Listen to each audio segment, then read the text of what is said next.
Il y a un Congolais visionnaire qui avait déjà compris avant l'ère 2.0 que l'entrepreneuriat et l'investissement sont les piliers pour le développement de l'Afrique.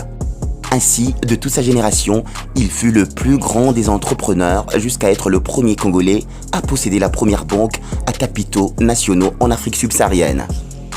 Cet entrepreneur congolais redoutablement riche, c'est Augustin Dokolo Sanou, un self-made man à l'énergie débordante, un passionné des arts et des cultures.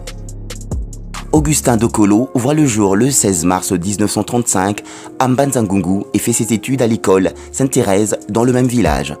Interviewé sur Radio France Internationale, le regretté Manu Dibango raconte que sa carrière a commencé à Léopoldville, non pas avec le musicien Kabasele, mais avec un jeune banquier du nom d'Augustin Dokolo. Avant l'indépendance, il possède déjà une compagnie de taxi et un dancing réputé. Très attiré par le milieu artistique, il participe au film Les Aventuriers du Kasaï qui est présenté au Festival de Cannes en 1962. Peu de temps après, il développe une chaîne de magasins avec des ramifications à l'étranger. En 1967, il fait la rencontre de Anne Dokolo, qui deviendra plus tard sa femme.